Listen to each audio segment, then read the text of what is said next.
Hi students, welcome to this video where we are going to discuss question 213 and 214 from the GMAT Official Guide 2021 Quantitative Review. Alright, now do remember to subscribe to this channel and comment below I subscribed and I will reply personally to you. Now without further ado, let's get started. And remember, after we discuss these questions, we will try to make a question of our own based on the same concept to solidify our learning. So remember, always do this when you learn any concept for the GMAT, right? So this will ensure that you have actually learned what you think that you have learned. Now let's get started with question 213. Now over here we have to find out whether 2x plus 8 is equal to 12.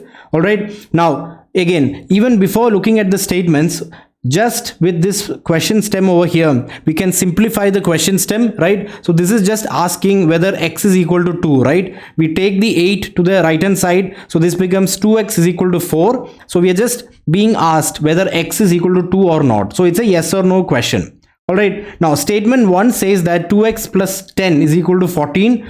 Now even without solving, you just have a equation over here and you have just one variable, right? So you're definitely able to solve it, right? So yes, this statement alone is sufficient, right? Now this is very easy to solve, so yes, you can go ahead and solve it, but just remember that you don't need to solve it actually, right? You just need to know whether you can find the value of x. Now whatever the value of x, it will be either 2 or it will either be not 2, right? So we don't want to know whether it's 2 or not, we just want to know that whether you can find out whether it's 2 or not, right? So you just don't need the exact value, you just need to be sure that the given information is sufficient. So yes, statement 1 alone is sufficient. What about statement 2 alone?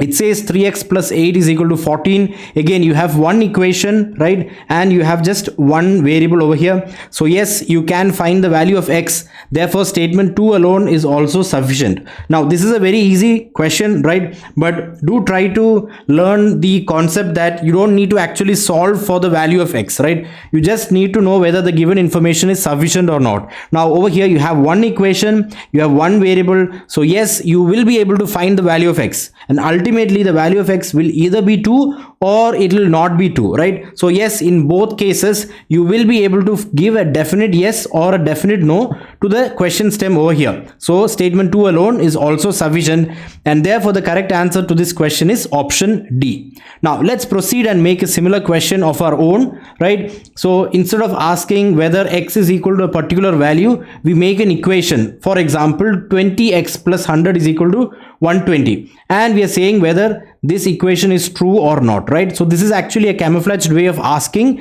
whether x is equal to 1, because when x is equal to 1, 20x is 20, so 20 plus 100 is 120. So instead of asking is x equal to 1, you just ask is 20x plus 100 equal to 120. Now statement 1, you just make up an equation.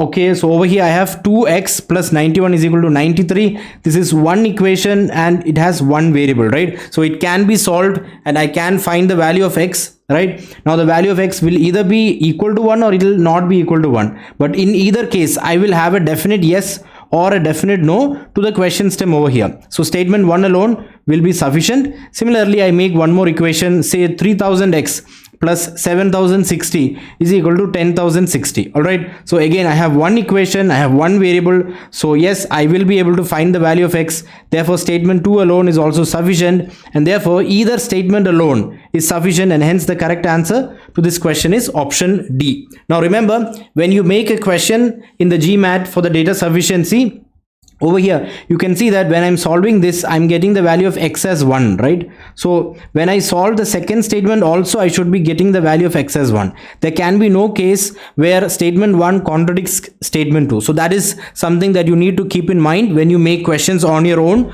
for the GMAT data sufficiency. All right, so because it's like pieces of a one puzzle, right? So this is one piece of information to solve the puzzle, and this is one piece of information to solve the same puzzle. So these two cannot contradict with each other. So just keep that in mind. Now let's proceed and look at question 214. Now over here you have to find the arithmetic mean or the average sticker price of cars, right? Now every car is either a blue car or a white car as per the question. Now let's look at the statements. Statement 1 says 1/3 of the cars are blue, all right, and it says that the average price of the blue cars is $21,000. All right, now is this statement sufficient to solve the question stem?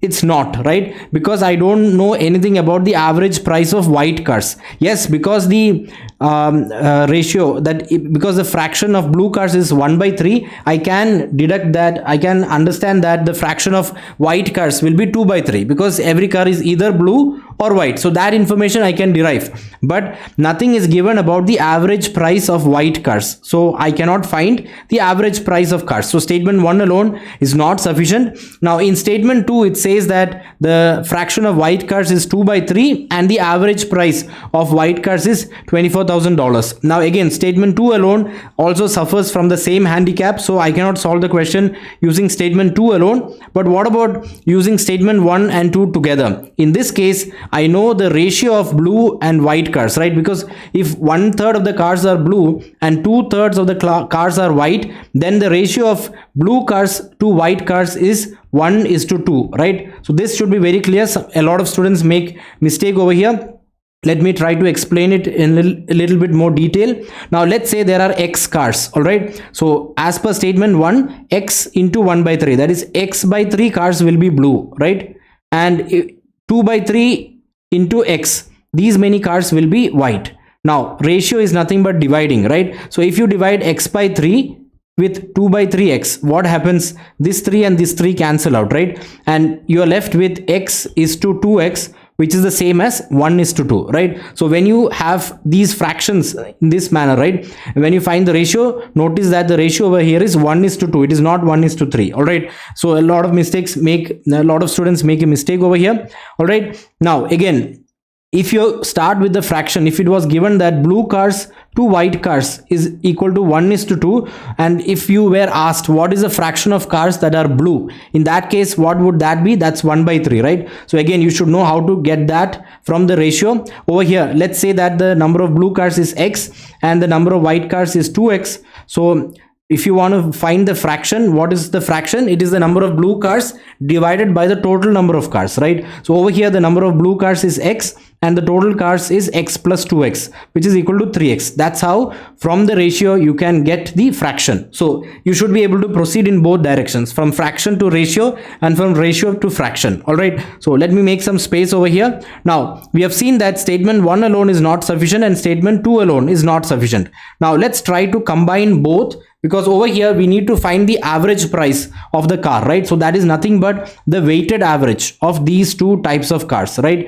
So yes, you can find that using statement 1 and 2 together, because you have the ratio and you have the individual average prices, so that is sufficient.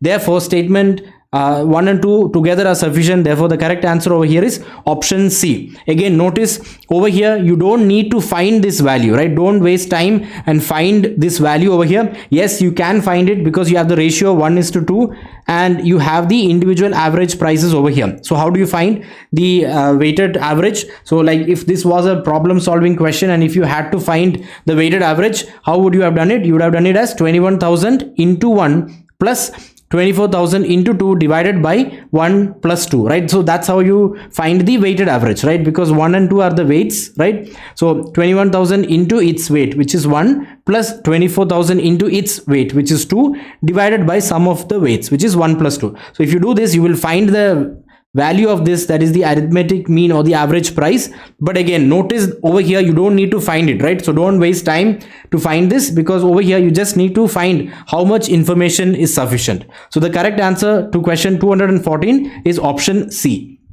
All right, now let's solidify our learning. Let's proceed and make a few questions. So in fact, let's go ahead and make two types of questions which utilize similar concepts.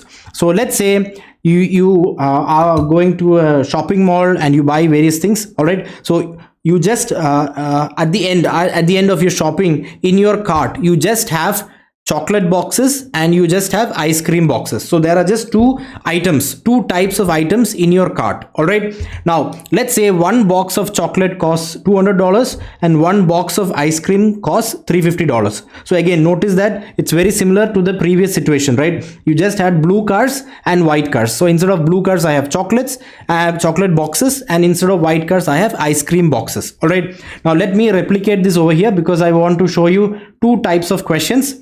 Now let's proceed with the first question over here. Now, let's say that 1/4 of all the items in the cart is chocolate boxes and the remaining would be ice cream boxes, which is 3/4, right? So you just need one piece of information and you can get the other one on your own by doing 1 minus 1/4. All right. Now the question asks you, what is the average cost per item taken, or what is the average cost per item in your cart? So again, let me repeat the question. You have a cart, this is your shopping cart. Over here you just have two types of items. You have chocolate boxes and you have ice cream boxes. All right, now at the end of your shopping, 1/4 of the items in this cart are chocolate boxes and the remaining are ice cream boxes, and you have to find the average cost per item in the cart. All right, so what would that be? That's nothing but the weighted average. Over here, notice that the fraction of chocolate boxes is 1/4 and the fraction of ice cream boxes is 3/4. So what's the ratio? The ratio is 1:3. So don't make this mistake. The ratio is 1:3 over here. Now you just need to find the weighted average, which would be 200 into its weight, which is 1, plus 350 into its weight, which is 3, divided by the sum of weights, which is 1 plus 3. So if you go ahead and find this, you can find the average cost per item taken or average cost per item in the cart. Again, if it's a data sufficiency question, if this piece of information is given in statement 1 and this piece of information is given in statement 2, then the correct answer would be option C. You need both the pieces of information because you have 200 over here, all right, and you have 350 over here. It's not there in one statement alone, so you need those two pieces of information. As when it comes to 1/4 and 3/4, if you just have one fraction, you can find the other because it's mentioned that they are just two types in the cart. All right, so again the answer would be C. Now let's say that the question was again the same starting point. You have a cart, you have chocolate boxes and ice cream boxes. One chocolate box costs $200 and one ice cream box costs $350, and let's say it's given that the average cost per item in the cart is $300 and you're asked to find the fraction. Remember, not the ratio. In the question it says find the fraction of items that are chocolates. All right, so how would you do that? First you have to find the ratio, and then from the ratio you can find the fraction. So let me quickly show you this over here. Again, let's assume this is a problem solving question so that our concepts become strong, and then let's see how this could be presented in a data sufficiency question.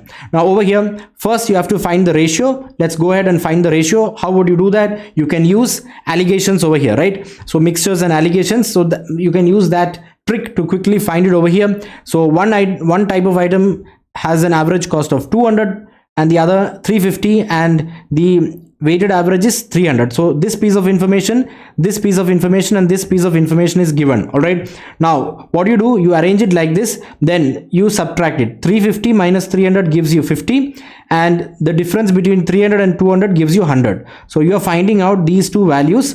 Therefore the ratio of chocolate, so this 200 is chocolate, right? So this is chocolate and this is ice cream. So the ratio of chocolate to ice cream is 50 to 100, which is nothing but 1:2, right? 50 is to 100 is 1:2. Now if the ratio of items in the cart is 1:2, when you're taking chocolates to ice cream, what is the fraction of items that are chocolates? That would be items that are chocolates by total items, right? So that's 1 by 1 plus 2, which is 1/3, right? So the answer over here would be 1/3. Again, remember, when you need to find these, for example over here you're asked to find this fraction, right? So look at the pieces of information that you need. You need this piece of information over here, you need this piece of information over here, and you need this piece of information over here, right? That's all. You just need these three pieces of information to solve this question. So then again, it depends how the question is framed. If it's a data sufficiency question, if in one statement alone these three pieces of information are given, then you can find the fraction of items that are chocolates by just using that statement alone. All right, so go ahead and make a few questions on your own using these concepts. Remember, that's the best way to ensure that you've actually learned what you think that you have learned. All the best, and don't forget to subscribe to this channel so that you'll be alerted when I release the next video. All the best in your GMAT preparation.